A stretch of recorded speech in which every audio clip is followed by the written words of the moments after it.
Civil unrest is erupting in cities across the United States, sparked by the death of George Floyd, an unarmed African-American man who died at the hands of Minneapolis police in Minnesota last Monday. Since the incident, at least 40 cities have imposed curfews, and at least 4,000 people have been arrested across the country. How to make sense of the deep roots of the situation and where is it? I'm pleased to be joined in Beijing by Zhao Hai, Research Fellow at the Chinese Academy of Social Sciences, Einar Tangen, Current Affairs commentator, and Dr. Henry Ho from Hong Kong, who is founder and chairman of the One Country, Two Systems Youth Forum. Gentlemen, welcome to The Point. So, Zhao Hai, thank you. We see a lot of anger across the United States, but why did this incident hit such a raw nerve in America at this moment? Is this still just a racial issue, or is it something beyond that? I think first and foremost, it is still a racial conflict, and it's such a deep issue in the United States. It's been revealed that there's institutionalized racism. This kind of event is not rare in the United States. If you look back, things like George Floyd incident happened again and again almost every year. And there were riots back in the 1990s and 1960s. This time, what's different is that you compound this racial conflict with the COVID-19 pandemic, and it's making the society with more anxiety and with more uneasiness. People are unemployed, and particularly young people now are involved in this violent protest on the streets. I think deeper than that, looking beyond race and on the COVID-19, there's deeper division in the society driven by economic gap between the rich and poor. So I think if you combine all those questions, problems together, it's intertwined with each other, making this violent protest even more dangerous. Andrew Yang, who was running for president for 2020, he said that we're having a crisis on top of a crisis on top of a crisis. So Einar, looking back at the last few decades, how things have been developing, what do you think have been the underlying problems that just erupted altogether through this one incident? Well, I agree with Zhao Hai. I mean, the economic and racial inequities have kind of come to a head, just like the global recession was brought about by COVID-19. The combination of factors has really kind of struck. But, behind it is this idea, this problem that the Fed and many other central banks around the world were kind of coddling their economies along after 2008. Building huge amounts of debt. I mean, in 2019, there's $250 trillion in world debt, much higher than in 2008. And at this point, you're starting to see all of this kind of come together in a very ugly and nasty way. Well, Einar, you talk about this huge amount of debt, but in terms of ordinary men and women on the streets, how have that affected their lives so that they're feeling the need to come out? And also, we're seeing not just black people coming out to protest, there are also a lot of white people who are joining them and a lot of young people who are out on the streets. Einar.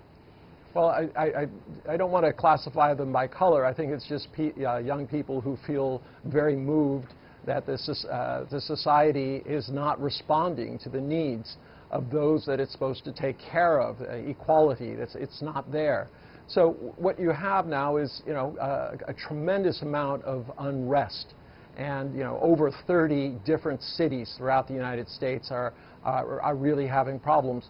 So, at this point, what do you do? I mean, many people are saying, oh, China's happy because there's unrest here, but that's not true.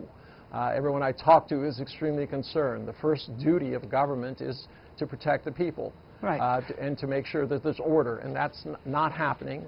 It's kind of ironic that when China was saying and is trying to do something about Hong Kong after a year of protests, all right, now all of a sudden, in just a few days, it has become, something where you have to call out the army. So it's a bit of a hypocrisy on the side of the U.S. Yeah, but we'll touch it's upon. necessary. Yeah, we'll touch upon that in just a moment. I want to go to Dr. Ho, not about Hong Kong, but rather about a reaction from other parts of the world. We have seen people rallying to show their support for the movement in the United States. Why do you think the death of George Floyd has triggered so much echo, let's say, with people from different parts of the world? Well, I think obviously, as the other guests have mentioned, racism has been a very serious problem in the U.S. We have seen in the past 50 years the most violent riots are related to the police brutality and in most cases killing black people. I think many people around the world, they would think racism is supposed to be eliminated in the 21st century. And also, including myself, we're surprised that now the police could handle someone suspected of using counterfeit notes in such a brutal and violent way. And unfortunately, George Floyd, was dead, during the arrest. So I think the people around the world, they would really want racism to be eliminated.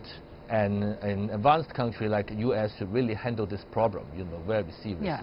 Okay, President Trump tweeted this Saturday. He said that the protesters have been greeted with the most vicious dogs and most ominous weapons I have ever seen. That's when people would have been really badly hurt.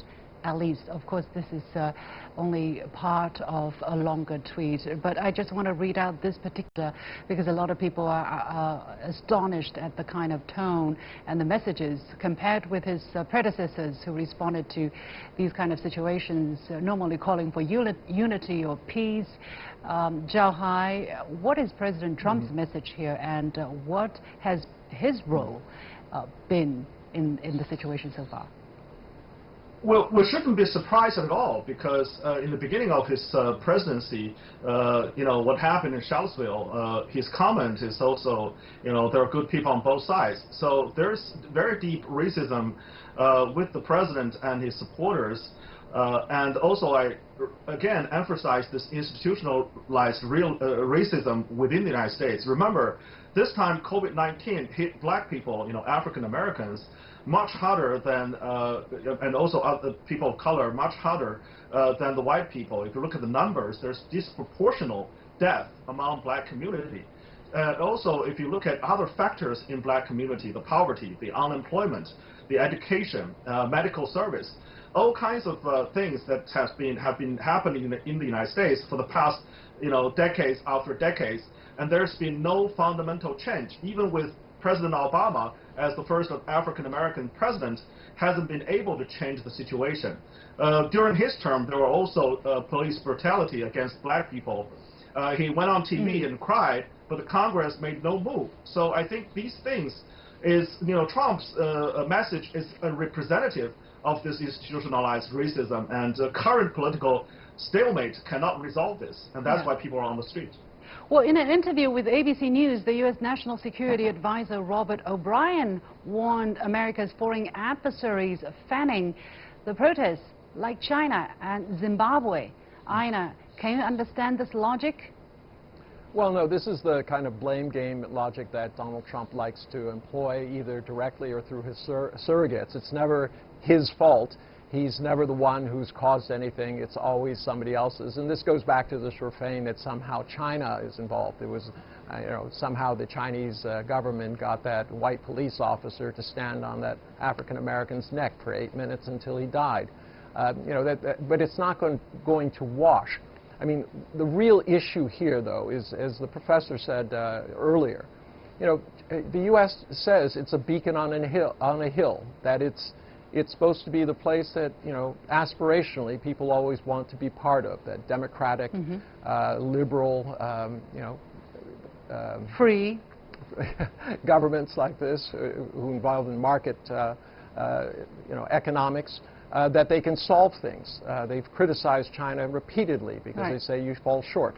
But the fact is, the U.S. is now falling short, and I think the world sees that, as well as Americans. Well, the U.S. has always fall short on different aspects, on some of the things that it criticizes others. It's just at this moment it's been exposed even more clearly in front of us. Well, on social media, a cluster of Hong Kong protesters or rioters, depending on which side you come from, are sharing their smartest tactics in English when they were fighting the police in Hong Kong. One such tweet, for instance, was retweeted 57,000 times. And according to a Hong Kong press outlet, they say activists in the U.S. have been drawing on tactics and slogans deployed by Hong Kong protesters during the anti-extradition movement. And Minneapolis protesters have been chanting, for instance, "Be water," which was a typical Hong Kong slogan used by rioters. So on the other hand, we know very clearly a small group, at least a small group of these rioters in Hong Kong, including some protesters in Hong Kong, have been calling actually for the U.S. government, for the U.S. establishment to come out and support their cause and even intervene physically in Hong Kong's affairs. Henry, what is going on here? Well, first of all, I think we have seen the social movement around the world. They tend to be disorganized. They have no clear organizational leaders, and that I think probably started from the French Yellow Vest movement. So last year we've seen Hong Kong rioters, in some cases learning from the French counterparts, and nowadays we've seen them, as you said, retreated those strategies of dealing with the police. Well, I think they have retreated a lot of strategies, including putting off the tear gas and building barricades, etc. I'm not sure how much the American rioters are learning from them. As I have seen from the news from the U.S., it seems that they have been less organized than those Hong Kong rioters in the last year. So, of course, I think the U.S. riots in these few days are very good reminder to Hong Kong people, in particular some young people, that some of them waved U.S. flags in Hong Kong seeking for help from Donald Trump. But we have seen now very clearly that how the police are handling protests in the U.S.